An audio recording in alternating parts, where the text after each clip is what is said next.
ഹരേ കൃഷ്ണ. കേൾക്കാം പ്രഭു. വിഷ്ണുപദായ കൃഷ്ണ പ്രേഷ്ഠായ ഭൂതലേ ശ്രീമതേ ജയപതാക സ്വാമിനാമാചാര്യപദായ മുതായ കുലപദായ ഗൗരകഥാദാമതായ നഗര ഗ്രാമതാരിണേ നമാചാര്യപദായ നതായ കുലപദായനെ ഗൗരകഥാദാമതായ നഗര ഗ്രാമതാരിണേ.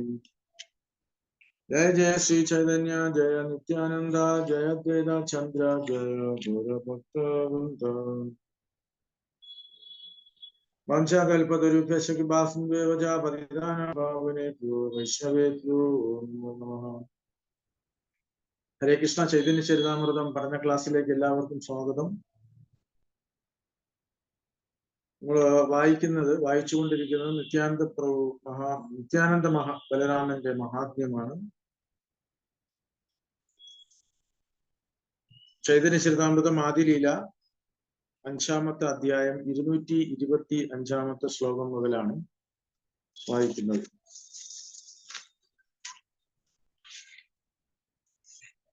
ഹരേ കൃഷ്ണ കൃഷ്ണ കൃഷ്ണ ഹരേ ഹരേ ഹരേ രാമ രാമ രാമ ഹരേ ഹരേ.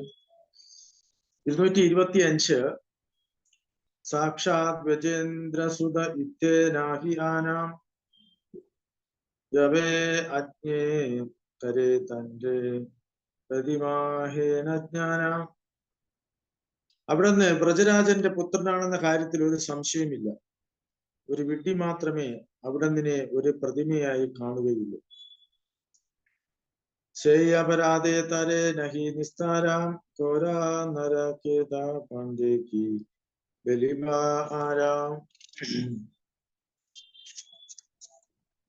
അപരാധം മൂലം അയാൾക്ക് മോക്ഷം നേടാൻ കഴിയില്ല. പകരം അയാൾ അതിഭീകരമായ നരകീയ അവസ്ഥയിലേക്ക് പതിക്കും. ഇതിൽ കൂടുതൽ ഞാൻ എന്ത് പറയണം? അതിന് ഭാവാർത്ഥം വന്നു ശ്രീല പ്രഭുപാദയുടെ. ഭക്തിയുത സേവനത്തെ യഥാർത്ഥത്തിൽ വളരെ ഗൗരവമായി കാണുന്നവർ കളിമണ്ണിലും ലോഹത്തിലും കല്ലിലും തടിയിലും നിർമ്മിച്ച ഭഗവാന്റെ വിഗ്രഹങ്ങളും ഭഗവാന്റെ യഥാർത്ഥ രൂപവും തമ്മിൽ യാതൊരു വ്യത്യാസവും കാണുകയില്ലെന്ന് ജീവഗോസ്വാമി ഭക്തി സന്ദർഭം എന്ന ഗ്രന്ഥത്തിൽ പറയുന്നു. ഭൗതിക ലോകത്തിൽ ഒരു വ്യക്തിയും അയാളുടെ ഫോട്ടോയും പ്രതിമയും തമ്മിൽ വ്യത്യാസമുണ്ട്. പക്ഷെ ശ്രീകൃഷ്ണ ഭഗവാന്റെ വിഗ്രഹവും അവിടുന്നും തമ്മിൽ വ്യത്യാസമില്ല. എന്തുകൊണ്ടെന്നാൽ ഭഗവാൻ നിരപേക്ഷനാണ്. കല്ലെന്നും മരമെന്നും ലോഹമെന്നും നാം വിളിക്കുന്നതൊക്കെയും ഭഗവാന്റെ ശക്തികളാണ്.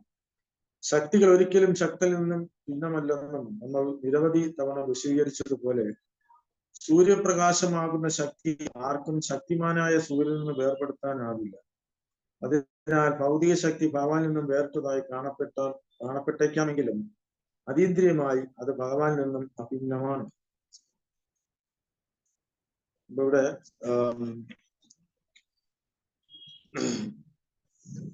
നേരത്തെ പഠിച്ചത് ശ്ലോകത്തിന്റെ കണ്ടിന്യൂഷൻ ആണ്. ഭൗതിക ലോകവും ആത്മീയ ലോകവും തമ്മിലുള്ള വ്യത്യാസം. അതായത് ആത്മീയ ലോകത്തിലെ ഭഗവാനോടുള്ള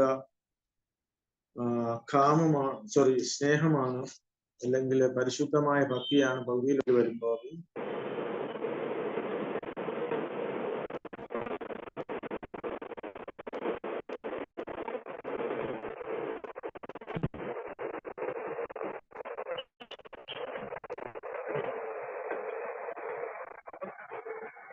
ഹരേ കൃഷ്ണ പ്രഭു. കേൾക്കുന്നില്ല, എന്ത് ക്ലിയർ ഇല്ല പ്രഭു.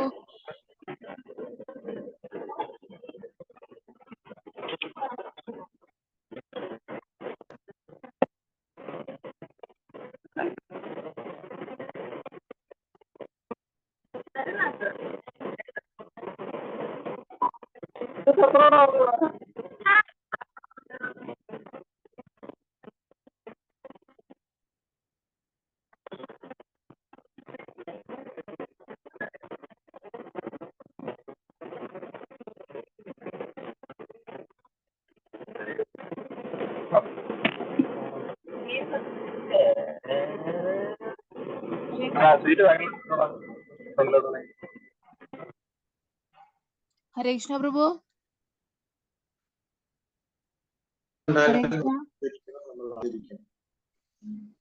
ക്ഷേത്രങ്ങളിൽ വിഗ്രഹം വെച്ച് പൂജിക്കാറുണ്ട്. പക്ഷെ വീടുകളിൽ നമ്മൾ പടമാണ് വെച്ച് പൂജിക്കുന്നത്. അപ്പൊ പടത്തിലാണ് നമ്മൾ ഭഗവാനെ നിവേദ്യം ചെയ്യുന്നത്. കാരണം ഭഗവാൻ അത് സ്വീകരിക്കുകയും ചെയ്യും.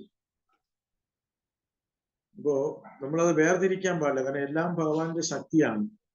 പക്ഷെ ഭഗവാന്റെ പടത്തില് അല്ലെങ്കിൽ വിഗ്രഹത്തില് ഭഗവാന്റെ സാന്നിധ്യമുണ്ട്. ഭഗവാൻ എവിടെയും എല്ലായിടത്തും ആവിർഭവിക്കാൻ കഴിയും. കാരണം അവിടുത്തെ വിവിധ ശക്തികൾ സൂര്യപ്രകാശം പോലെ എല്ലായിടത്തും പ്രസരിക്കുന്നു. അതുകൊണ്ട് നാം കണ്ടിടത്തെല്ലാം ഭഗവാന്റെ ശക്തികളെന്ന് മനസ്സിലാക്കുന്നു. കളിമണ്ണോ ലോകമോ മരമോ വർണ്ണഛായയോ കൊണ്ട് നിർമ്മിതമായ ഭഗവാന്റെ വിഗ്രഹങ്ങളെ ഭഗവാനിൽ നിന്നും ഭിന്നമായി കാണരുത്. ഒരുവന് ഒരു അവബോധം വികസിച്ചിട്ടില്ലെങ്കിൽ പോലും അവൻ ആധ്യാത്മിക ഉപദേശങ്ങളിൽ നിന്നും സിദ്ധാന്തപരമായി തത്വം സ്വീകരിക്കുകയും അർച്ചമൂർത്തിയായ ക്ഷേത്രത്തിലെ ഭഗവാന്റെ രൂപത്തെ ഭഗവാനിൽ നിന്ന് ഭിന്നമല്ലാതെ കണ്ട് ആരാധിക്കുകയും ചെയ്യുന്നു. ഇപ്പൊ നമുക്ക് ഒരുപാട് ഉദാഹരണങ്ങളുണ്ട്. വിഗ്രഹം നമ്മളോട് പ്രതികരിക്കുന്നതായിട്ടും നമ്മളോട് സംസാരിച്ചതായിട്ടും ഒക്കെ ഒരുപാട് കഥകള് നമ്മുടെ നാട്ടിൽ തന്നെ, അല്ലെങ്കിൽ സാക്ഷിഗോപാൽ കഥകള്, ജഗന്നാഥ് വിഗ്രഹത്തിന്റെ കഥകള് ഒക്കെ നമ്മൾ കേട്ടിട്ടുള്ളതാണ്. അപ്പൊ അതിന്റെ അർത്ഥം ഭഗവാന്റെ സാന്നിധ്യമുണ്ട്. ഭഗവാൻ നമ്മളെ സേവനം സ്വീകരിക്കുകയും നമ്മളോട് പ്രതികരിക്കുകയും ചെയ്യുന്നു നമ്മുടെ ഭക്തി അനുസരിച്ച്. ക്ഷേത്രത്തിലെ ഭഗവാന്റെ രൂപം തടി കൊണ്ടോ കല്ലുകൊണ്ടോ ലോഹം കൊണ്ടോ നിർമ്മിച്ചതാണെന്ന് കരുതുന്ന ഏതൊരുവനും തുല്യരായി നരകീയ അവസ്ഥയിലാണ് പത്മപുരാണത്തിൽ പ്രത്യേകിച്ച് പറഞ്ഞിട്ടുണ്ട്. അവ്യക്തവാദികൾ ക്ഷേത്രത്തിലെ ഭഗവത് വിഗ്രഹത്തെ ആരാധിക്കുന്നതിനെതിരാണ്. എന്തിന് ഹിന്ദുക്കളെന്ന് അവകാശപ്പെടുന്ന ഒരു ആളുകൾ പോലും ഇത്തരം ആരാധനയെ അപലപിക്കുന്നു. അത് വേദങ്ങളെ അംഗീകരിക്കുന്നു എന്ന് പറയുന്നതിൽ യാതൊരു അർത്ഥവുമില്ല. കാരണം അവ്യക്തവാദികളായ ശങ്കരാചാര്യ ഉൾപ്പെടെയുള്ള എല്ലാ ആചാര്യന്മാരും ഭഗവാന്റെ അതീന്ദ്ര രൂപത്തിൽ ആരാധന ശുപാർശ ചെയ്യുന്നു.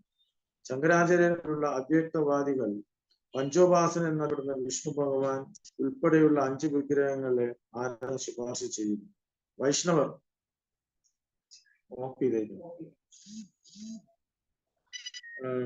വൈഷ്ണവർ പക്ഷേ രാധാകൃഷ്ണൻ, ലക്ഷ്മിനാരായൺ, സീതാമൻ, രുക്മിണി, കൃഷ്ണൻ തുടങ്ങിയ വ്യത്യസ്ത ആവിഷ്കാരങ്ങളിൽ വിഷ്ണു ആരാധന ചെയ്യുന്നു. ആത്മീയ പുരോഗതിയുടെ ആരംഭദശയിൽ ഭഗവാന്റെ രൂപത്തെ ആരാധിക്കണമെന്ന് മായാവതികൾ പഠിക്കുന്നു. പക്ഷേ അവസാനം എല്ലാം അവ്യക്തമാണെന്ന് അവർ വിചാരിക്കുന്നു. അവർ ആത്യന്തികമായി ഭഗവാന്റെ രൂപത്തെ ആരാധിക്കുന്നതിൽ എതിരാകയാൽ ഭഗവാൻ ചൈതന്യ മഹാപ്രഭു അവരെ അപരാധികൾ വിളിക്കുന്നു. അപ്പോ മായാവാദികളും ഗൗഡീയ വൈഷ്ണവരും തമ്മിലുള്ള വ്യത്യാസം എന്ന് പറഞ്ഞാല്, നമ്മൾ ഭഗവാന്റെ വ്യക്തിരൂപം അംഗീകരിക്കുന്നു. പക്ഷെ അവര് തുടക്കത്തിൽ ഭഗവാന്റെ വിഗ്രഹം ആരാധിക്കാം എന്ന് പറയുന്നുണ്ടെങ്കിലും അവര് ഭഗവാന്റെ രൂപത്തെ അംഗീകരിക്കുന്നില്ല. അത് ബിഗിനേഴ്സ്, തുടക്കക്കാർക്ക് അങ്ങനെ ചെയ്യാം. പക്ഷെ ഭഗവാൻ യഥാർത്ഥത്തിൽ രൂപമില്ല എന്നാണ് ഈ മായാവാദി ഭാഷ്യം. അപ്പൊ അതുകൊണ്ടാണ് പ്രഭുപാദര് അവരെ അപരാധികൾ, അല്ലെങ്കിൽ ചൈതന്യ മഹാപ്രഭു അപരാധികൾ എന്ന് വിളിക്കുന്നത്. കാരണം ഭഗവാന്റെ രൂപത്തെ അവര് നിരാകരിക്കുന്നത് കൊണ്ട്. പക്ഷെ അവര് ശുപാർശ ചെയ്യുന്നത് പഞ്ചോപാസനയാണ്. എന്ന് പറഞ്ഞാൽ 5 ദേവന്മാർ, അതിൽ വിഷ്ണു ഉൾപ്പെടും. വിഷ്ണു, ശിവൻ, ഗണേശൻ, ശക്തി, സൂര്യൻ, ഇങ്ങനെ 5 ദേവന്മാരാണ് പഞ്ചോപാസനയിൽ പറയുന്നത്. പക്ഷെ നമ്മുടെ സമ്പ്രദായത്തില്, അല്ലെങ്കിൽ നമ്മുടെ ഗൗഡീയ വൈഷ്ണവ സമ്പ്രദായത്തില് വിഷ്ണു ഭഗവാന് രൂപമുണ്ടെന്നും ഭഗവാൻ വ്യക്തിപരമായി നമ്മൾ സേവനം ചെയ്യുകയും ചെയ്യുന്നു.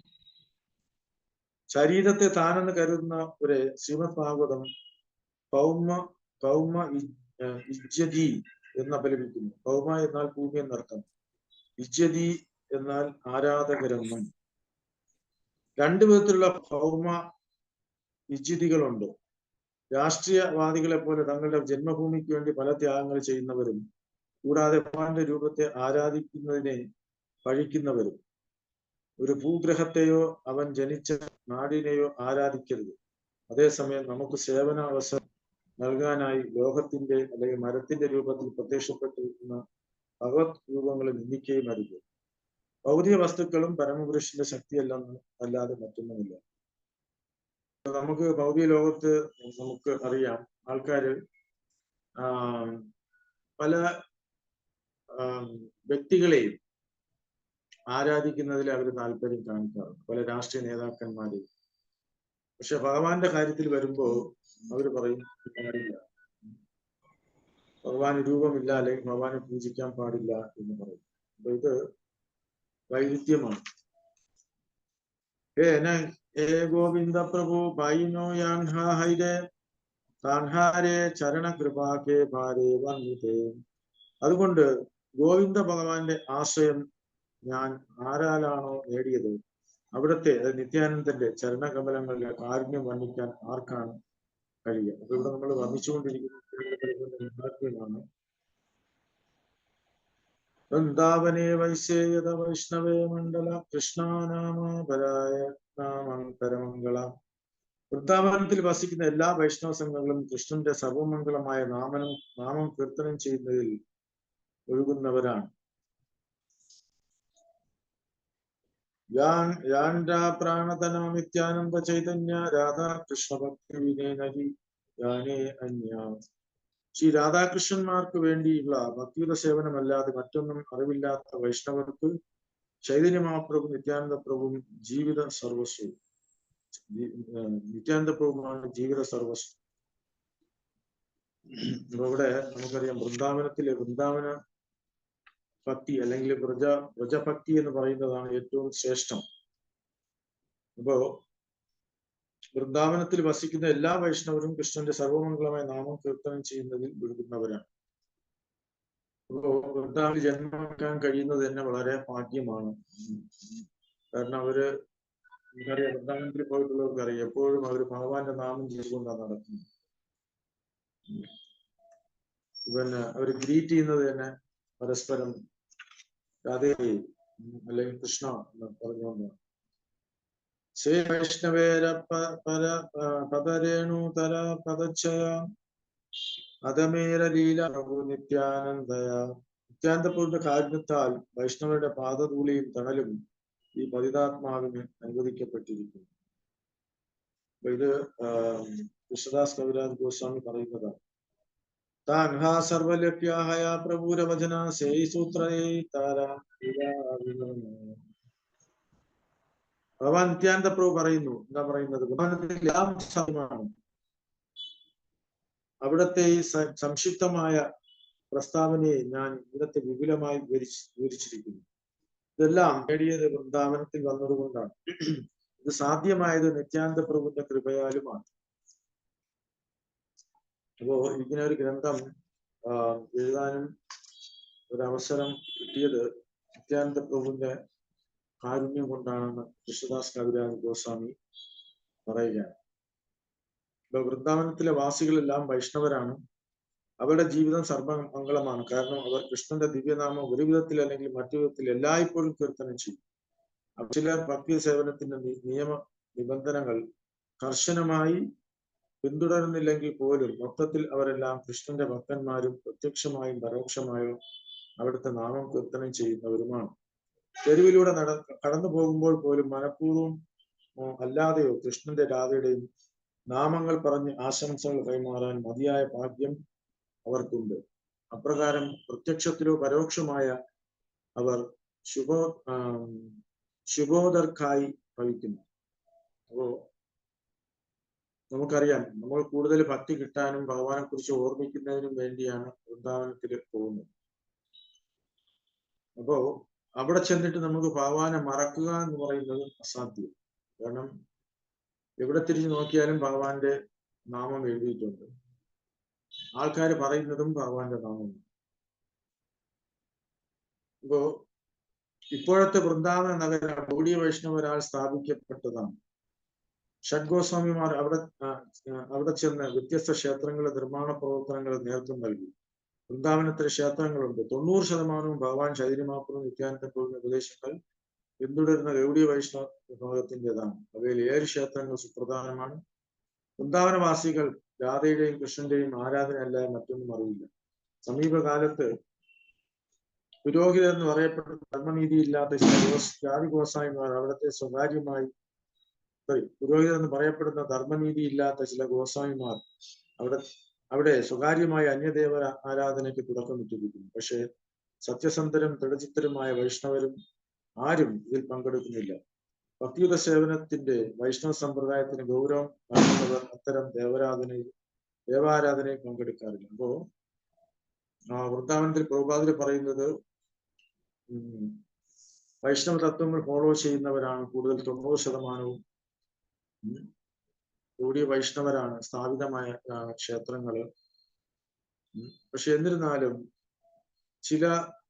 ചിലര് ജാതി ഗോസ്വാമിമാര് പറയപ്പെടുന്നവര് അവര് ഭഗവാനെ അല്ലാതെ അന്യദേവന്മാരെ പൂജിക്കുന്നവര് പ്രോത്സാഹിപ്പിക്കുന്നു. പക്ഷെ നമ്മള് വളരെ കെയർഫുൾ ആയിരിക്കണം ഈ ഒരു കാര്യത്തിൽ.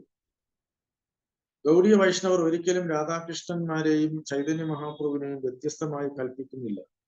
ചൈതന്യ ഭഗവാൻ രാധയുടെയും കൃഷ്ണന്റെയും സംയുക്ത രൂപമൊക്കെ ആയതിനാൽ അവിടെ നിന്ന് രാധയിൽ നിന്നും കൃഷ്ണന്റെ പിന്നാലിൽ നിന്നും അവർ പറയും. പക്ഷെ വഴിതെറ്റിയ ചില ആളുകൾ തങ്ങൾ രാധയുടെയും കൃഷ്ണന്റെയും നാമങ്ങൾ പകരം ഭഗവാൻ ഗൗരംഗന്റെ ദിവ്യ നാമം മാത്രം കീർത്തനം ചെയ്യാൻ ഇഷ്ടപ്പെടുന്നതായി പറഞ്ഞു തങ്ങൾ വളരെ ഉത്കൃഷ്ടരാണ് തെളിയിക്കാൻ യത്നിക്കുന്നു. അങ്ങനെ അവർ മനഃപൂർവ്വം രാധാകൃഷ്ണന്മാരുടെയും ചൈതന്യ ഭഗവാന്റെയും വേർതിരിക്കുന്നു. തങ്ങളുടെ ഭാവനപരമായ മസ്തിഷ്കത്തിൽ നിന്നും അവർ സമീപകാലത്ത് തട്ടിക്കൂട്ടിയ നദിയ നാഗരി എന്ന പദ്ധതിയാണ് അവരുടെ അഭിപ്രായത്തിൽ അവർ നടത്തുന്ന ഒറ്റപ്പെട്ട ചൈതന്യ ആരാധന. പക്ഷെ ഈ കൂട്ടർ രാധയും കൃഷ്ണനെയും ആരാധിക്കാൻ ഇഷ്ടപ്പെടുന്നില്ല. ചൈതന്യ മഹാപ്രഭു സ്വയം രാധയും കൃഷ്ണനുമായി സംയുക്തമായി അവതരിച്ചു കഴിഞ്ഞതിനാൽ ഇതിന്മേൽ രാധയും കൃഷ്ണനെയും ആരാധിക്കേണ്ടെന്നുള്ള വാദം അവർ മുന്നോട്ട് വയ്ക്കുന്നു. ചൈതന്യ മഹാപ്രഭുവിന്റെ ഭക്തരെന്ന് പറയപ്പെടുന്നവരുടെ ഇത്തരം വിവേചനപരമായ ധാരണകൾ കേവലം സർവനാശകാരികളെന്ന് പരിശുദ്ധ ഭക്തന്മാർ കരുതുന്നു. രാധയും കൃഷ്ണനും ഗൗരംഗനും തമ്മിൽ വ്യത്യാസം കാണുന്ന ഏതൊരുവനും മായയുടെ കരങ്ങളിൽ കളിപ്പാട്ടമായി പരിഗണിക്കപ്പെടേണ്ടതാണ്. ഇനി ചൈതന്യ മഹാപ്രഭു ഭൗതികനാണെന്ന് ചിന്തിച്ച് അവിടുത്തെ ആരാധന എതിർക്കുന്ന വേറെ ചിലരുണ്ട്. പക്ഷെ ഭഗവാൻ ചൈതന്യ മഹാപ്രഭുവിനെയും രാധാകൃഷ്ണന്മാരെയും വേർതിരിക്കാൻ ഉദ്ദേശിച്ച് രാധാകൃഷ്ണന്മാരെ ചൈതന്യ മഹാപ്രഭുവിനെ കൂടാതെ ആരാധിക്കുകയോ അല്ലെങ്കിൽ ശ്രീ ചൈതന്യ മഹാപ്രഭുവിനെ ആരാധിക്കുകയും രാധാകൃഷ്ണന്മാരെ ആരാധിക്കാൻ ചെയ്യുന്ന ഏത് വിഭാഗത്തെയും പ്രാകൃത സഹജീയ വിഭാഗത്തിൽ പെടുന്നവരാണ്. അപ്പോ ചില സമയത്ത് നമുക്ക് കൺഫ്യൂഷൻ ഉണ്ടാകും. കാരണം ഗൗഡീയ വൈഷ്ണവ സമ്പ്രദായത്തിൽ തന്നെ ചില വിഭാഗങ്ങളുണ്ട്. അതാ ഒന്ന് ഇവിടെ പ്രഭുപാദർ പറയുന്നത്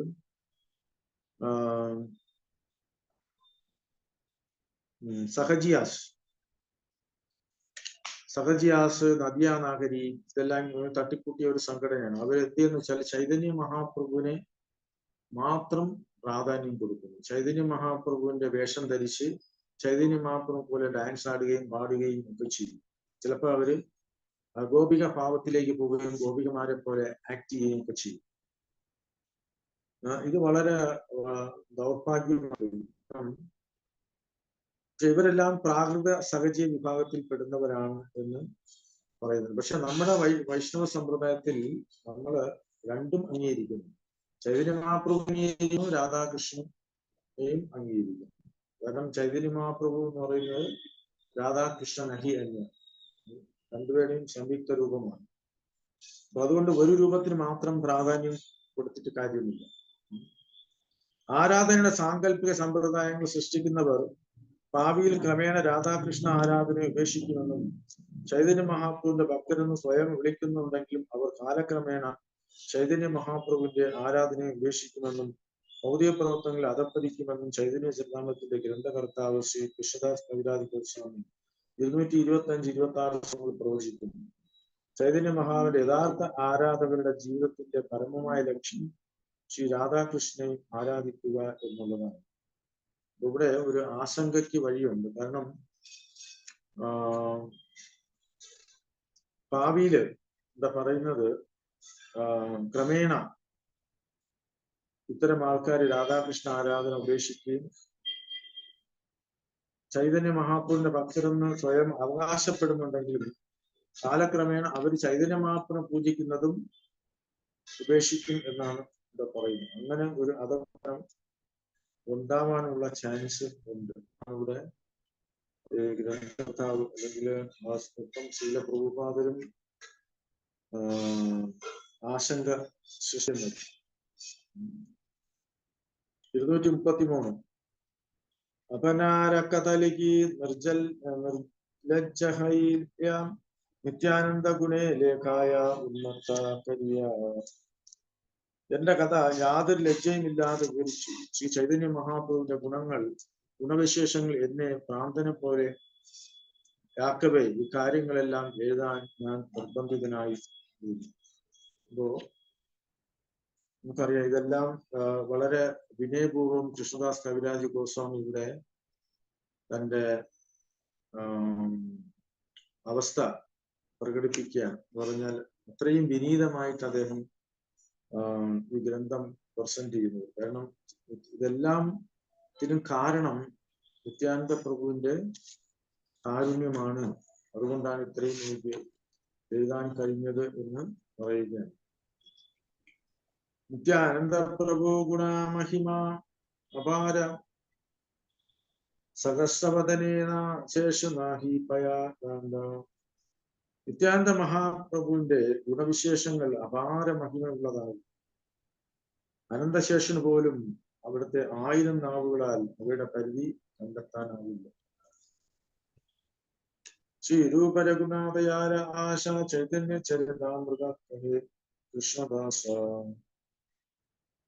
രൂപ രഘുനാഥ ഗോസ്വാമിയുടെ പാദങ്ങളിൽ പ്രാർത്ഥിച്ചുകൊണ്ടും അവർ കാരുണ്യം സദാ അഭിലഷിച്ചുകൊണ്ടും കൃഷ്ണദാസൻ എന്ന ഞാൻ എന്റെ തൃച്ചേവടികൾ പിന്തുടർന്നുകൊണ്ട് ചൈതന്യ ചരിതാമൃതം വർണ്ണിക്കുന്നു. ശ്രീ ചൈതന്യ ചരിതാമൃതം ആദിയിലെ നിത്യാനന്ദ ബലരാമന്റെ മഹാത്മ്യം എന്ന 5-ാം അധ്യായത്തിന്റെ ഭക്തിവേദാന്ത ഭാവാർത്ഥം ഇവിടെ സമ്പൂർണമാകുന്നു. അപ്പൊ അങ്ങനെ ഇവിടെ നിത്യാനന്ദ മഹാപ്രഭുവിന്റെ മഹാത്മ്യം എന്ന 5-ാം അധ്യായം ഇവിടെ അവസാനിക്കാൻ അടുത്ത അദ്വൈത ആചാര്യന്റെ മഹാത്മ്യം ഓരോ മഹാത്മ്യം എടുത്തു പറയുകയാണ് ഓരോ അധ്യായങ്ങളിൽ കൂടി. അപ്പൊ ഇവിടെ ചൈതന്യ മഹാപ്രഭുവിന്റെ നേരിട്ടുള്ള ശിഷ്യന്മാരാണ് ഗോസ്വാമിമാര്. ആ ഗോസ്വാമിമാരാണ് ക്ഷേത്രങ്ങൾ, വൃന്ദാവനത്തില് പറയുന്ന 7 പ്രധാന ക്ഷേത്രങ്ങൾ അല്ലെ. ആ 7 പ്രധാന ക്ഷേത്രങ്ങൾ എസ്റ്റാബ്ലിഷ് ചെയ്തത് അവരാണ്.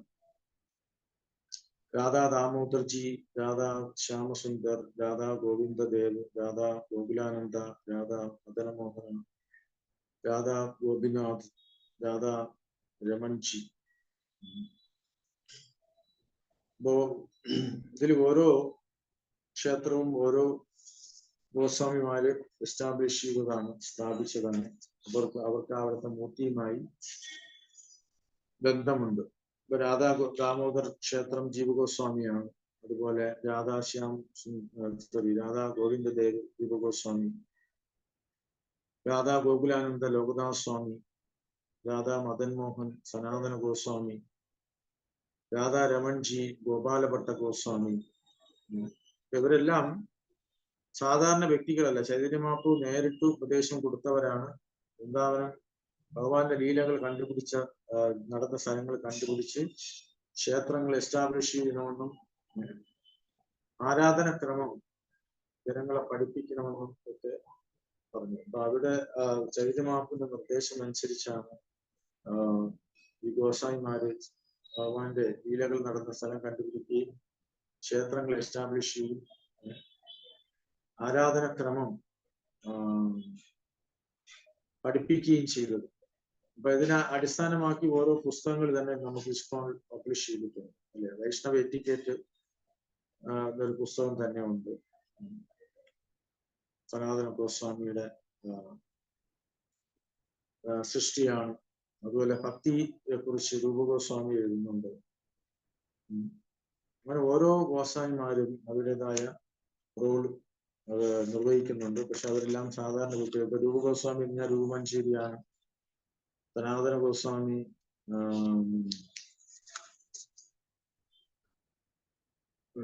ഗോസ്വാമിയും ലവങ്ക അല്ലെങ്കിൽ ലവങ്ക മഞ്ചേരിയാണെന്ന് തോന്നുന്നു. അതുപോലെ ഗോപാലഭട്ട ഗോസ്വാമി ഗുണമഞ്ചേരി, രഘുനാഥ് ഗോസ്വാമി രതിമഞ്ചേരി. അങ്ങനെ ഓരോരുത്തരും ഭഗവാന്റെ ഗോപികമാരുടെ തോഴിമാരാണ്. അവരാണ് ലീലയില് പങ്കെടുക്കുന്നത്. അപ്പൊ ഇത് നമുക്ക് പ്രഭുപാദയുടെ കാരുണ്യം കൊണ്ട്, കൃഷ്ണദാസിന്റെ കാരുണ്യം കൊണ്ട്, അല്ലെങ്കിൽ ബലറാമിന്റെ കാരുണ്യം കൊണ്ട് ഇത് എഴുതാൻ പറ്റി. കൃഷ്ണദാസ് ഗോസ്വാമിക്ക് അതിനുശേഷം അതിന് വിവർത്തനം കൊടുക്കാൻ ശ്രീല പ്രഭുപാദർക്ക് കഴിഞ്ഞു. അതുകൊണ്ട് നമ്മളത് വായിച്ച് മനസ്സിലാക്കുന്നു. അപ്പോ നമുക്ക് അടുത്ത ചാപ്റ്റർ എനിക്ക് തോന്നുന്നു അടുത്ത ക്ലാസ്സിൽ തുടങ്ങിയാൽ മതി എന്ന് തോന്നുന്നു. അദ്വൈതാചാര്യന്റെ മഹാത്മ്യമാണ്. അപ്പൊ നമുക്കിവിടെ ഈ അധ്യായം ഇവിടെ നമുക്ക് അവസാനിപ്പിക്കാം. ഇതിലെന്തെങ്കിലും അഭിപ്രായം ഉണ്ടെങ്കിൽ പറയാം. മതി പ്രഭു, അങ്ങനെ ചെയ്യാം. ഹരേ കൃഷ്ണ. ഓ പ്രഭു, നാളെ പുതിയ അധ്യായം തുടങ്ങാം നമുക്ക്. കേൾക്കുന്നുണ്ടോ പ്രഭു? ഞാൻ വായിക്കുന്നില്ല. അപ്പൊ ഇതുവരെയുള്ള ഇതിലെന്തെങ്കിലും ആർക്കെങ്കിലും എന്തെങ്കിലും അഭിപ്രായം ഉണ്ടെങ്കിൽ പറയാം. 5:30 ആയതേ ഉള്ളൂ. അപ്പൊ നമുക്ക്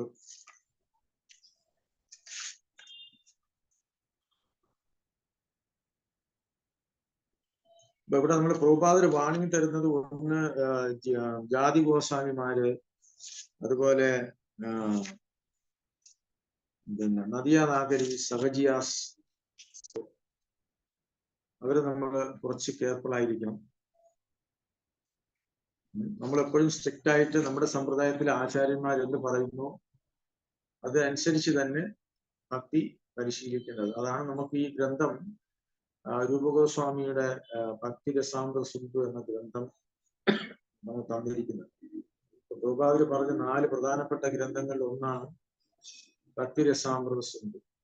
അപ്പോ അത് വളരെ ആധികാരികമായിട്ടുള്ളതാണ്.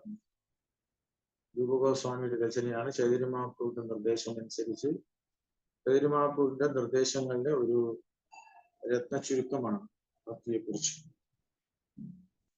അപ്പോ വളരെ സീരിയസ് ആയിട്ട് നമ്മൾ പ്രഭുപാദയുടെ ബുക്സ് തന്നെ വായിച്ച് പഠിക്കുക. പലപ്പോഴും നമ്മൾ കൂടുതൽ അറിയാനായിട്ട് ചില ഡിവോട്ടീസ് മറ്റുള്ള സമ്പ്രദായത്തെ ആശ്രയിക്കാറുണ്ട്.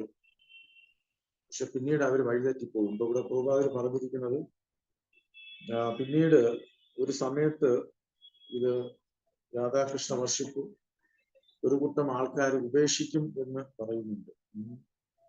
അപ്പൊ ആ ഒരു രീതിയിലേക്ക് നമ്മൾ പോകാൻ പാടില്ല. To be very very careful. Hare Krishna. ഇവിടെ നിർത്താമോ? ഹരേ കൃഷ്ണ പ്രഭു. പ്രഭു, ഈ നമ്മുടെ ഗൗഡി വൈഷ്ണവത്തില് ഈ കറുത്ത ഇത് നാമം തിലകം ചേർത്തിട്ട് ഗൗഡിയ മഠം എന്ന് പറയുന്നുണ്ടല്ലോ, അവര് കുറച്ച് ഡിഫറെന്റ് ആണെന്ന് പറഞ്ഞു. എന്താണ് വ്യത്യാസം? കറുത്ത നാമോ? ഇത് തിലകം. തിലകം അല്ലേ? കറുത്ത തിലകം. അതില് തിലകം അത് ഡയറക്റ്റ് ആയിട്ട്, അതായത് രാധാകുണ്ഡത്തില് ആ മണ്ണെടുക്കുന്നതല്ലേ. അത് ചിലപ്പോൾ ഓരോ ചിലത് മഞ്ഞയായിരിക്കും, ചിലത് ഇപ്പോഴും നമുക്ക് കിട്ടുന്നതെന്ന് പറഞ്ഞാൽ അതിൽ കുറച്ച് സെന്റൊക്കെ ചേർത്ത് നമ്മളിപ്പോ ഗോപിചന്ദ്രൻ എന്ന് പറഞ്ഞ് ഉപയോഗിക്കുന്നില്ലേ, എന്തോ ഒക്കെ ചേർത്തതാണെന്ന് തോന്നുന്നു. കാരണം അതിൽ എടുക്കുമ്പോൾ തന്നെ അതിൽ മണം വരുന്നു. ശ്രദ്ധിച്ചിട്ടുണ്ടോ? നമ്മളിപ്പോ മണയില്ലേ, ഒരു മണമില്ലേ? മണമുണ്ട്. രാധാകുണ്ഡം പോയി കഴിഞ്ഞാല് അവിടെ അവരിങ്ങനെ വഴിയിൽ ഇങ്ങനെ സൈഡിൽ വെച്ചിട്ടുണ്ട്. അത് കറുത്തതാണ്. കണ്ടിട്ടില്ലേ? അതുകൊണ്ട് വ്യത്യാസമൊന്നുമില്ല അല്ലേ? അതിലെന്ത് വ്യത്യാസം? കണ്ടിട്ടില്ലേ രാധാകുണ്ഡത്തിൽ ഇങ്ങനെ വഴി? കണ്ടിട്ടുണ്ട്. ഞാൻ വൃന്ദാവനിൽ പോയിട്ട് അങ്ങനെ ഒരു ഇത് വാങ്ങിയിട്ട് വന്നിട്ടുണ്ട്. ഇസ്കോണിൽ സെയിൽ ചെയ്യുന്ന ആ ചന്ദനവും തമ്മിൽ വ്യത്യാസമുണ്ട്. മനസ്സിലായില്ലേ? അതുകൊണ്ട് ആ വൃന്ദാവനത്തിൽ പോകുമ്പോ ആൾക്കാർ അത് വാങ്ങിച്ചുകൊണ്ട് നമുക്ക് തരാറുണ്ട്. കാരണം ഇത് ഒറിജിനൽ ആണെന്ന് പറഞ്ഞുകൊണ്ട് തരാറുണ്ട്. ഒരു കാര്യമില്ല. നമുക്കിപ്പോ ഇതില് കുറച്ച് ചെറിയ മിക്സ്ചർ ഉണ്ടെന്നാണ് എന്റെ അഭിപ്രായം. മറ്റെന്തൊക്കെ ചേർക്കാറുണ്ട്. അതിന് പ്യൂരിഫൈ ചെയ്തൊക്കെ എടുക്കുന്നു. മറ്റത് ആ ഒറിജിനലാണ്. അപ്പൊ ഇന്നും ഭക്തന്മാർ ഞാൻ കണ്ടിട്ടുണ്ട് പല വൃന്ദാവനത്തില് ആ കറുത്ത തിലകം ഉപയോഗിക്കുന്നുണ്ട്. ഞാനും ഉപയോഗിച്ചിട്ടുണ്ട്. അതിൽ തെറ്റില്ല. അതുമായിട്ട് നമ്മൾ വഴിതെറ്റി പോകുന്നത് ഫിലോസഫിയിലാണ്. നമ്മളിവിടെ പ്രഭുപാദർ വാണിംഗ് തരുന്നത് നമ്മൾ ഫിലോസഫിയിൽ. ഇപ്പോ വൃന്ദാവനിൽ തന്നെ പതുക്കെ ആൾക്കാര് ദേവാരാധന റെക്കമെൻഡ് ചെയ്യാൻ തുടങ്ങി. ഒരു കൂട്ടം ആൾക്കാര് വൃന്ദാവനത്തിൽ ഉണ്ടെന്ന് പ്രഭുപാദർ ഇവിടെ പറയുന്നു. അതുപോലെ നമ്മൾ മായാപ്പൂർ പോയി കഴിഞ്ഞാൽ നദിയ അവിടെ ഇതുപോലെ സഹജിയാസം ഉണ്ട്. ചൈതന്യ മഹാപ്രഭു വേഷം ധരിച്ച് നടക്കുന്ന കുറച്ച് ആൾക്കാർ, അതേപോലെ ഡ്രസ്സ്, അതുപോലെ ആടുകയും പാടുകയും, ചില സമയത്ത് അവര് കൃഷ്ണനായിട്ടും രാധികയായിട്ടും ഒക്കെ അഭിനയിക്കാറുണ്ട്. ഗോപികമാരായിട്ട് അവരെ ആലിംഗനം ചെയ്യുകയും അവരെ അനുകരിക്കാൻ, ഭഗവാന്റെ ലീലകൾ അനുകരിക്കാൻ ശ്രമിക്കുകയൊക്കെ ചെയ്യുന്നുണ്ട്. അപ്പൊ അത്തരം ആൾക്കാരെ നമ്മൾ ബഹിഷ്കരിക്കണം, അവരെ നമ്മൾ മാറ്റി നിർത്തണം. മനസ്സിലായില്ലേ? നമ്മൾ ആചാര്യന്മാര് പറയുന്നത്, പ്രഭുപാദര് പറയുന്നത് എന്താണോ അത് നമ്മൾ അനുസരിക്കണം. പിന്നെ ഗോഡ് ബ്രദേഴ്സ് ആയിട്ട് എന്തോ, ഹരേ കൃഷ്ണ, പ്രഭുപാദന്റെ ഗോഡ് ബ്രദേഴ്സ് ആയിട്ട് എന്തോ വേറെ മറ്റേ മഠമായിട്ട് അങ്ങനെ എന്തോ പോയി എന്തോ ഞാൻ കേട്ടിട്ടുണ്ട്. അവരാണോ എന്നാണ് വിചാരിച്ചത്. ഗൗഡിയ മഠം എന്ന് പറഞ്ഞിട്ട് ഒരുപാട് വിഭാഗം ഉണ്ട് ഗൗഡിയ വൈഷ്ണവ സമ്പ്രദായം. പൊതുവെ ഇപ്പൊ പ്രഭുപാദര് പറയുന്നുണ്ടല്ലോ, 90% ഇപ്പോഴത്തെ വൃന്ദാവന നഗരം ഗൗഡിയ വൈഷ്ണവരാൽ സ്ഥാപിക്കപ്പെട്ടതാണ്. ഷഡ്ഗോസ്വാമിമാർ അവിടെ ചെന്ന് വ്യത്യസ്ത ക്ഷേത്രങ്ങളുടെ നിർമ്മാണത്തിന് നേതൃത്വം നൽകി. വൃന്ദാവനത്തിലെ ക്ഷേത്രങ്ങളിൽ 90% ഭഗവാൻ ചൈതന്യ മഹാപ്രഭു നിത്യാനന്ദ പ്രഭുവിന്റെ ഉപദേശങ്ങൾ പിന്തുടരുന്ന വൈഷ്ണവ വിഭാഗത്തിൽപ്പെട്ടതാണ്.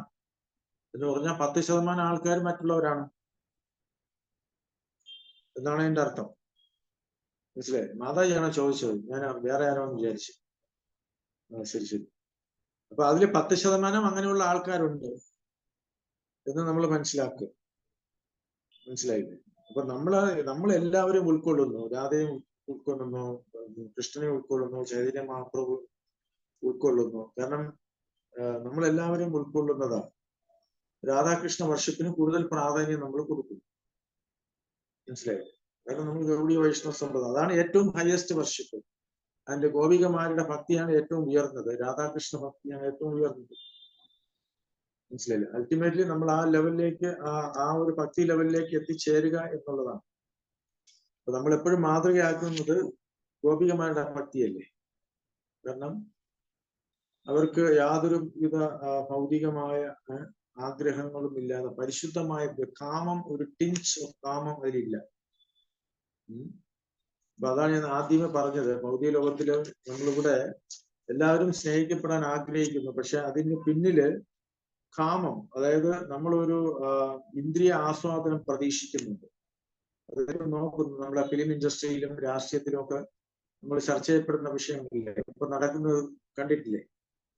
കാരണം അതിന്റെ പിന്നില് നമ്മൾ സ്നേഹം പ്രകടിപ്പിക്കുന്നുണ്ടെങ്കിൽ അതിന്റെ പിന്നിൽ ഒരു ചൂഷണമുണ്ട്. പക്ഷെ ഇവിടെ നമ്മുടെ ആ സ്നേഹം കൺവേർട്ട് ചെയ്ത് ഭഗവാനിലേക്ക് കൊണ്ടുപോകുക. അതാണ്, ഭഗവാനാണ് നമ്മുടെ സെന്റർ. അപ്പൊ നമുക്ക് മറ്റുള്ളവരോടുള്ള ഒരു അറ്റാച്ച്മെന്റ് കുറയുകയും ഭഗവാനോട് കൂടുതൽ ആകർഷണം ഉണ്ടാവുകയും ചെയ്യും. അല്ല നമ്മളിപ്പോ അവ്യക്തവാദികളായി ഇംപേഴ്സണലായിട്ട് ജീവിക്കണമെന്നല്ല പറഞ്ഞു. നമുക്കിപ്പം ഭക്തന്മാരോട് എപ്പോഴും സ്നേഹവും അറ്റാച്ച്മെന്റും ഉണ്ടായിരിക്കണം. പക്ഷെ അതിൽ കൂടുതൽ പ്രാധാന്യം ഭഗവാനാണ്. ഭഗവാന്റെ ഭക്തന്മാരായതുകൊണ്ടാണ് നമ്മൾ അവരെ സ്നേഹിക്കുകയും അവരെ സേവിക്കുകയും അവരോട് അറ്റാച്ച്മെന്റ് ഉണ്ടാവുകയും ചെയ്യുന്നത്. ചില സമയത്ത് നമ്മൾ ഡൈവേർട്ട് ചെയ്ത് പോകാനുള്ള ചാൻസസ് ഉണ്ട്. പക്ഷെ we have to be very careful. കാരണം മായ അത്രയ്ക്കും സ്ട്രോങ് ആണ്. Okay, Hare Krishna. Thank you മാതാജി. ഹരേ കൃഷ്ണ. അപ്പൊ ഇവിടെ നിർത്താമോ? ശരി പ്രഭു. ഹരേ കൃഷ്ണ. Thank you. ഹരേ കൃഷ്ണ പ്രഭു. ഒരു ചെറിയ ഇത് കൂടി ഉണ്ട്. എന്റെ കസിൻ ഒരാളെ പ്രഭു ഉണ്ടോ? അത് ഗൗഡി മഠാണെന്ന് പറഞ്ഞു. അവർക്ക് മെയിൻ ആയിട്ട് 64 റൗണ്ട്സ് ആണ് അവർ ചാൻഡ് ചെയ്യുന്നത്. ഇസ്കോൺ തന്നെയാണ്, നിങ്ങൾ ഇതേപോലെ തന്നെയാണ് എല്ലാം. പക്ഷെ ഞങ്ങൾക്ക് 64 മാല ജപിക്കണം എന്ന് പറഞ്ഞിട്ട് അങ്ങനെ ഒരു വിഭാഗം ഉണ്ടോ പ്രഭു? ഉണ്ട്. ഭക്തിദാസ ഠാക്കൂർ റെക്കമെൻഡ് ചെയ്തിരിക്കുന്നത് 64 മാലയാണ്. പ്രഭുപാദരും ഭക്തിദാസ ഠാക്കൂറിന്റെ ഡിസൈപ്പിൾ ആണല്ലോ. അതെ അതെ അതെ. പക്ഷെ പ്രഭുപാദരാണ് അത് കുറച്ചത്. പക്ഷെ ഇന്നിപ്പോ നിലവിലുള്ള ഗൗഡിയ സമ്പ്രദായത്തില് എനിക്ക് തോന്നുന്നു 64 അല്ല, അവരും 16 ലെവലിലേക്ക് പ്രസന്റ് ആചാര്യന്മാര് അവര് ശിഷ്യന് കൊടുക്കുമ്പോൾ 16 മാല ജപിച്ചാൽ മതി എന്നാണ് പറയുന്നത്, എന്നാണ് ഞാൻ കേട്ടിട്ടുള്ളത്. പക്ഷെ പഴയ അന്നത്തെ പ്രഭുപാദ ടൈമിൽ ഉണ്ടായിരുന്നവർ ഇപ്പോഴും 16 മാല ജപിക്കുന്നുണ്ട്. 16 മാലയുടെ കമ്മിറ്റ്മെന്റ്. കാരണം ഭക്തിദാസ ഠാക്കൂർ തന്നെ പറഞ്ഞിട്ടുണ്ടല്ലോ, 64 മാല ജപിക്കാത്തവരെല്ലാം പവിതാത്മാക്കളാണ്. എന്ന് പറയുന്നുണ്ടല്ലോ. അപ്പൊ അതിന് പകരം പ്രഭുപാദര് 16 മാല ജപിച്ചാൽ മതി. അതിന് പകരം ക്ഷേത്ര നിർമ്മാണവും ബുക്ക് പ്രിന്റിങ്ങും ബുക്ക് വിതരണം അങ്ങനെയുള്ള സേവനങ്ങൾ തന്നിട്ടുണ്ട്. നമുക്ക് ഫുൾ ഇൻവോൾവ് ചെയ്യാൻ കഴിയും. മനസ്സിലായില്ലേ? ടെമ്പിൾ പ്രോജക്റ്റ് എല്ലാം പ്രഭുപാദരല്ലേ തന്നത്. അല്ലെങ്കിൽ നമ്മുടെ മൈൻഡ് ഇപ്പൊ 64 മാല ജപിച്ചില്ലെങ്കിൽ നമ്മുടെ മൈൻഡ് വെറുതെ ഒരു സ്ഥലത്ത് ഇരുന്ന് 64 മാല ജപിക്കാന്ന് പറഞ്ഞാൽ 4 മണിക്കൂർ എടുക്കും. അല്ലേ? നമുക്കത് ചിന്തിക്കാം. 16 മാല തന്നെ കഷ്ടപ്പെടും. ജപിക്കാൻ നമ്മൾ കഷ്ടപ്പെടും. പക്ഷെ പ്രഭുപാദ ശിഷ്യന്മാര് പറഞ്ഞു 14 കുറയ്ക്കാൻ പറ്റുമെന്ന് ചോദിച്ചു. അപ്പൊ പ്രഭുപാദര് പറഞ്ഞില്ല, നോ ലെസ് ദാൻ 16 ലാസ്റ്റ് എന്ന് പറഞ്ഞു. അതുകൊണ്ടാണ് നമ്മൾ പറഞ്ഞത് മിനിമം 16 റൗണ്ട്സ് ജപിക്കുക. എക്സ്ട്രാ റൗണ്ട്സ് നമുക്ക് ട്രാവൽ ചെയ്യുമ്പോൾ നമുക്ക് എക്സ്ട്രാ മാലയിൽ ജപിക്കാം, അല്ലെങ്കിൽ കൗണ്ടർ വൈസ് ജപിക്കാം. പക്ഷെ പ്രശ്നങ്ങളിൽ നമ്മൾ വായനയിലും പ്രാധാന്യം കൊടുക്കുക. ഇതിപ്പോ പ്രശ്നം എന്ന് പറഞ്ഞാൽ എല്ലാം 16 മാല തുടക്കത്തിലേ ജപിക്കും. അപ്പൊ എന്നിട്ട് ബുക്ക് വായിക്കാൻ സമയമില്ല എന്ന് പറയും. അപ്പൊ അതുകൊണ്ട് നമ്മള് ഈ നടപടിയില് പ്രോഗ്രാമിൽ ആദ്യം 1 മാല, പിന്നെ 4 മാല, ആ 4 മാല ജപിക്കാൻ ഇന്ന ബുക്കുകൾ വായിച്ചിരിക്കണം, അടുത്ത 8 മാല ചെല്ലുമ്പോൾ ഇന്ന ബുക്കുകൾ വായിച്ചിരിക്കണം, 16 മാല ജപിക്കുമ്പോൾ ഇത്രയും പുസ്തകങ്ങൾ വായിച്ചിരിക്കണം. അങ്ങനെ പടിയായിട്ട് നമുക്ക് ഭക്തിയിലേക്ക് പുരോഗമിക്കാൻ കഴിയും. അതായത് ഞാൻ കേട്ടിട്ടുള്ളത് 16 മാല 40 മാല ജപിക്കുന്നുണ്ട് പ്രഭു എന്ന് പറയും. അപ്പൊ അങ്ങനെ പറഞ്ഞു കഴിഞ്ഞാൽ അവർക്ക് അടുത്ത ദീക്ഷ ലെവലിലേക്ക് ദീക്ഷ ചോദിക്കും അടുത്ത. അപ്പോ നമ്മൾ അവരെ പതുക്കെ ഉയർത്തിക്കൊണ്ടുവരാൻ ശ്രമിക്കുക. ഒരുപാട് ബുക്സ് വായിക്കുന്നതിന് പ്രാധാന്യമുണ്ട്. ജപിക്കുന്നതോടൊപ്പം വായനയിലും നമ്മൾ പ്രാധാന്യം കൊടുക്കണം. വായന മാത്രമല്ല, വായിച്ച കാര്യങ്ങൾ നമ്മൾ ചർച്ച ചെയ്യുകയും ചെയ്യും. ഇല്ലെങ്കിൽ നമ്മൾ ഭക്തിയിൽ പുരോഗമില്ല. വായിച്ചുകൊണ്ടേ ഇരുന്നാൽ നമ്മൾ അങ്ങനെ പുരോഗമിക്കും. അത് നമ്മൾ ഭക്തന്മാരുടെ ഇടയിൽ ചർച്ച ചെയ്യുകയും അത് മറ്റുള്ളവർക്ക് പറഞ്ഞു കൊടുക്കുകയും ഷെയർ ചെയ്യുകയൊക്കെ ചെയ്യുമ്പോഴേ നമ്മൾ ആത്മീയമായിട്ട് പുരോഗമനം ഉണ്ടാവുക. അല്ലെങ്കിൽ നമ്മൾ ഈ പാലില് പഞ്ചസാര എത്ര ഇട്ടാലും മധുരം ഉണ്ടാവില്ല. അതുപോലെ അല്ലേ? നമ്മൾ ഇളക്കണമല്ല, ഇളക്കിയാലല്ലേ അതിന് മധുരം ഉണ്ടാവും, അത് ലയിക്കുള്ളൂ. അതുപോലെയാണ് കൃഷ്ണബോധം. അതിനുവേണ്ടിയാ പ്രഭുപാദര് ഈ പ്രസ്ഥാനം സ്ഥാപിച്ചത്. കാരണം ഭക്തന്മാർ ഒരുമിക്കാനും ഭക്തന്മാരെ ഭഗവാനെ ഗ്ലോറിഫൈ ചെയ്യാനും ചർച്ച ചെയ്യാനും ഒരവസരം, പഠിക്കാനും ഒരവസരം. അപ്പോൾ ആലോചിച്ച് നോക്കൂ ഇസ്കോണിന്റെ മഹത്വത്തെ കുറിച്ച്. ഇസ്കോൺ എന്ന പ്രസ്ഥാനം ഇല്ലായിരുന്നെങ്കിലുള്ള അവസ്ഥ ആലോചിച്ച് നോക്കും. നമ്മളെല്ലാം മഹാഭാഗ്യവാന്മാരാണ്. ഹരേ കൃഷ്ണ. ഹരേ കൃഷ്ണ. Thank you. ഹരേ കൃഷ്ണ. ഹരേ കൃഷ്ണ. പ്രഭു, ഞാനൊരു ഡൗട്ട് ചോദിച്ചോട്ടെ പ്രഭു? നമ്മുടെ ഈ കീർത്തനിയാസ് എന്ന് പറഞ്ഞ് നമ്മൾ യൂട്യൂബിലൊക്കെ നമ്മുടെ ഇസ്കോണിന്റെ കീർത്തൻ തന്നെ ആയിരിക്കും അവർ ചെയ്യുന്നേ. എന്നാൽ അവര് താടി ഉണ്ടാവും, മീശ ഉണ്ടാവും, അവര് വേറൊരു രീതിയിലുണ്ടാവും പ്രഭു. കാരണം എന്നാൽ നമ്മള് കണ്ടിട്ടുള്ള നമ്മുടെ ഒരു ഇതനുസരിച്ച് പ്രഭുസ് എപ്പോഴും ക്ലീൻ ഷേവ് ആയിരിക്കണം, ഫിസിക്കലി ആ ഒരു ഇതല്ലേ വൈറ്റ് ആൻഡ് വൈറ്റ് ആയിരിക്കും, അങ്ങനെയല്ലേ നമ്മൾ ഫോളോ ചെയ്തിട്ടുള്ള പ്രഭു. പക്ഷെ ഇവര് ഭയങ്കര ഭയങ്കര ഫാഷനബിൾ ആയിട്ടുള്ള ഡ്രസ്സ്, താടി, മീശ. അപ്പൊ അത് നമ്മുടെ കുട്ടികൾക്കും നമ്മൾ കൊടുക്കുന്ന ഒരു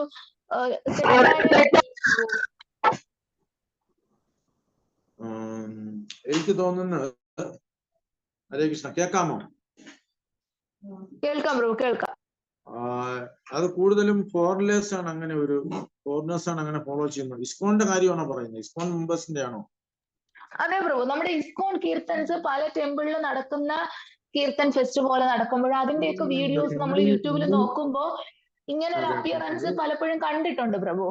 അത് താടി മീശ മാത്രമല്ല, ഡ്രസ്സിലും വ്യത്യാസമുണ്ട്. അതാ ഞാൻ പറഞ്ഞു പ്രഭു, ഡ്രസ്സിലും വ്യത്യാസമുണ്ട്. ഭയങ്കര ഫാഷനബിൾ ആയിട്ടുള്ള ധോത്തി, വെളി രാജ്യങ്ങളിലല്ലേ, ഇന്ത്യയിൽ അത് ഫോളോ ചെയ്യില്ലല്ലോ. വരുന്നുണ്ട് പ്രഭു ഇപ്പോ. അത് പതുക്കെ സ്റ്റാർട്ട് ചെയ്ത് തുടങ്ങി. അതെ, അതാണ്. പക്ഷെ പ്രഭുപാദിന്റെ ആ ഒരു റൂൾസിന് എതിരല്ലേ പ്രഭു അത്? വെളിയിൽ ഇപ്പൊ പ്രഭുപാദയുടെ ബുക്സ് ഡിസ്ട്രിബ്യൂഷന് പോകുന്ന ബ്രഹ്മചാരീസ് ഉണ്ട്. പക്ഷെ അവര് പാന്റും ഷർട്ടും ഇട്ട് ബനിയൻ ഇട്ടിട്ടാണ്, തലയിൽ തൊപ്പിയും വെച്ചിട്ടാണ് ബുക്ക് ഡിസ്ട്രിബ്യൂഷന് പോകുന്നത്. പക്ഷെ അത് ഇസ്കോൺ അത് അംഗീകരിച്ചിട്ടുണ്ട്. പക്ഷെ അവർ തിരിച്ച് ടെമ്പിളിൽ വരുമ്പോൾ പഴയ ഡ്രസ്സ് മാറിയിട്ട് അവർ കുളിച്ച് ഭക്തന്മാരോടൊത്ത് കീർത്തനം ആടുകയും പാടുകയും ചെയ്യും. അപ്പൊ അവരുമായിട്ട് ഒരു മിംഗ്ലിംഗ്, ഒരു ആ ക്ലോസ്നെസ് ഉണ്ടാവാൻ വേണ്ടിയാണ് അതങ്ങനെ. ചില സ്ഥലങ്ങളിൽ ഇപ്പൊ ഇന്ത്യയിൽ അത് പ്രശ്നമല്ല, പക്ഷെ വെളി രാജ്യങ്ങളിൽ ഇതുപോലെ ഡ്രസ്സിൽ പോകുമ്പോൾ അവർ കാർക്കിച്ച് തുപ്പുകയും അവര് സിഗരറ്റ് കുറ്റി കൊണ്ട് അവരുടെ ശിഖയിലേക്ക് വെക്കുകയും ഒക്കെ ചെയ്ത ചരിത്രങ്ങളുണ്ട്.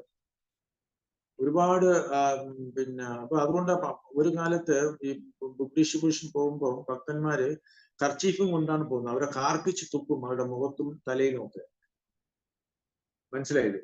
അപ്പോ നമ്മുടെ ഉദ്ദേശം എന്ന് പറഞ്ഞാൽ ഏതെങ്കിലും ഒരു രീതിയിൽ അവർക്ക് പ്രഭുപാദയുടെ ബുക്സ് കൊടുക്കുക എന്നുള്ളതാണ്. അവരെ ഇൻവോൾവ് ചെയ്യിക്കുക എന്നുള്ളതാണ്. ചിലപ്പോൾ ഒരു പക്ഷെ അവരുടെ ഒരു ഡ്രസ്സില് നമ്മൾ അവരുമായിട്ട് ഇടപെടുമ്പോൾ അവർ കൂടുതൽ നമ്മളുമായിട്ട് അടുക്കാൻ ശ്രമിക്കും. മനസ്സിലായില്ലേ? ഇപ്പൊ തന്നെ നമ്മൾ മനസ്സിലായി ബ്രോ. പക്ഷെ അതിപ്പോ അതൊരു ഫാഷനായിട്ട് ആൾക്കാർ എടുത്തു തുടങ്ങി. ഇപ്പോ ഗൃഹസ്ഥാശ്രമത്തിൽ ഇപ്പൊ നമ്മുടെ ഗുരുമാരെ അതിനെ പറഞ്ഞിട്ടുണ്ട്. നിങ്ങൾക്ക് ഒരുപക്ഷെ വെളിയിൽ വർക്ക് ചെയ്യുന്നുണ്ടെങ്കിൽ ശിഖ നിർബന്ധമില്ല. ഇപ്പൊ നമ്മുടെ ഇസ്കോണിൽ തന്നെ ഒരു ഡിവോട്ടി അദ്ദേഹം മീശ വെച്ചിട്ടാണ് ദീക്ഷ എടുത്ത അദ്ദേഹം പ്രചാരം ചെയ്യുന്നുണ്ട്. ഇത് മിഡിൽ ഈസ്റ്റിലൊക്കെ വളരെ രീതിയിൽ അദ്ദേഹം എസ്റ്റാബ്ലിഷ് ചെയ്തതിൽ പ്രധാന പങ്ക് വഹിച്ച ഒരാളാണ്, ഒരു ഡോക്ടർ. ഞാൻ എന്തായാലും പേര് പറയുന്നില്ല.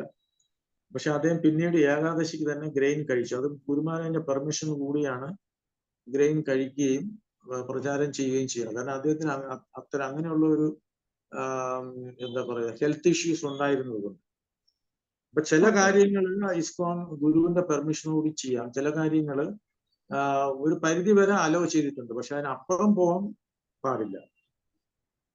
ഇപ്പൊ ടെമ്പിളിലാകുമ്പോൾ നമുക്ക് നിർബന്ധമാണ്, താടി മീശയും പാടില്ല, ഷേവ്ഡ് ഹെഡ് ആയിരിക്കണം, പ്രത്യേകിച്ച് ബ്രഹ്മചാരീസിനെ സംബന്ധിച്ചിടത്തോളം. പക്ഷെ ഒരു ഗൃഹസ്ഥനെ സംബന്ധിച്ചിടത്തോളം നമുക്ക് അത്തരം സ്ട്രിക്റ്റ് ആയിട്ട് റൂൾസ് പറയാൻ പറ്റില്ലല്ലോ.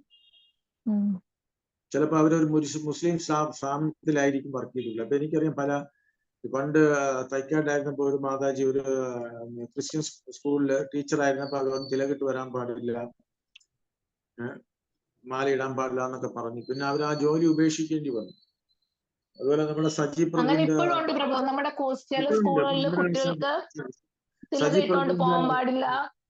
സജി പ്രഭു എന്റെ അടുത്ത് പറഞ്ഞാണ് അവരുടെ കുട്ടികളെടുത്ത് തിലകിട്ടുകൊണ്ട് വരാൻ പാടില്ല, പിന്നെ കണ്ടിമാല ഇട്ടുകൊണ്ട് വരാൻ പാടില്ല അസംബ്ലിയിൽ എന്ന് പറഞ്ഞു. സജി പ്രഭു എന്റെ അടുത്ത് പറഞ്ഞു. അപ്പൊ അത് അല്ല, ഇന്ത്യയിലും അതുണ്ട്. മനസ്സിലായില്ലേ? ട്രിവാൻഡ്രത്തുണ്ട്. ഇപ്പൊ നമ്മള് മോളൊക്കെ ഇട്ടോണ്ട് പോകുമ്പോ അവർ ആദ്യം ചോദിക്കും, ടീച്ചർ ഇതെന്തെങ്കിലും നിങ്ങളുടെ റിച്വലിന്റെ ഭാഗമാണോ, നിങ്ങളുടെ ബിലീഫിന്റെ ഭാഗമാണോ എന്ന് ചോദിക്കുമ്പോ ആണെന്ന് പറഞ്ഞിട്ടുള്ളത് കൊണ്ട് അവര് പിന്നെ അധികം ബുദ്ധിമുട്ടിക്കാറില്ല. അത് പിന്നെ ഒരു ഹിന്ദു സ്കൂൾ ആയതുകൊണ്ടും വലിയ ബുദ്ധിമുട്ടില്ല. എന്നാൽ വേറെ നമ്മുടെ ഇടയിലുള്ള പല പിള്ളേർക്കും ശിഖ വെക്കരുത്, അത് വെട്ടിയിട്ട് വരണം, തിലക ഇടരുത് ഒക്കെ പറഞ്ഞിട്ടുണ്ട്. അതെ. അപ്പൊ ചിലര് എന്ത് ചെയ്യുന്ന വെച്ചാല് ചിലര് കണ്ണിമാല 3 മാല എന്നുള്ളത് അത് കുറച്ച് വലുതാക്കി താഴോട്ടിടും. തിലക് പകരം ചിലപ്പോ തലയില് വാട്ടർ തിലക് എന്ന് പറയും. വെച്ചാല് വെള്ളം കൊണ്ട് കേശവായ നമഃ എന്ന് പറഞ്ഞ് ഇട്ടിട്ട് പോകും. കാരണം അവരുടെ ബിസിനസ്സിനെ അല്ലെങ്കിൽ അവരുടെ ജോബിനെ അത് ബാധിക്കുന്നുണ്ടെങ്കിൽ അത് അവസരത്തിനൊത്ത് അവര് ഒരു തീരുമാനം എടുക്കുക.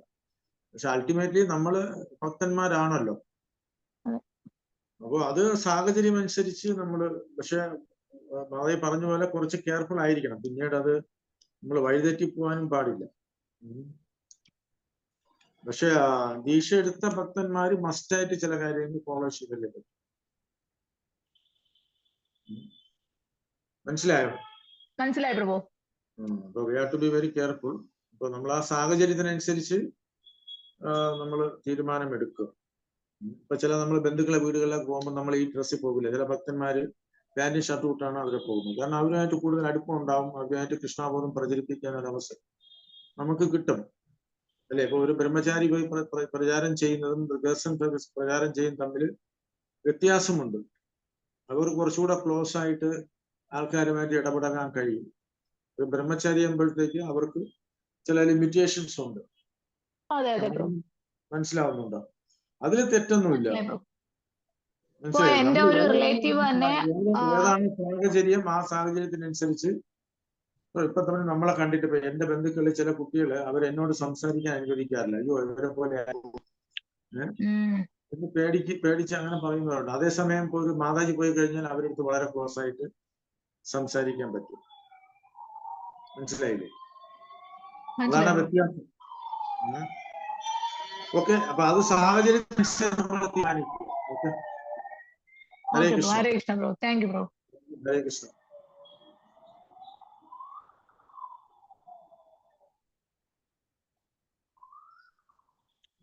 ക്ലോസ് ചെയ്യാന്നോ പ്രഭു?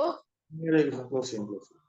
Thank you, Prabhu. Hare Krishna, Hare Krishna. Thank you so much, Prabhu. Vanchakalpadurubhescha kripa Yes, sindhubhyo.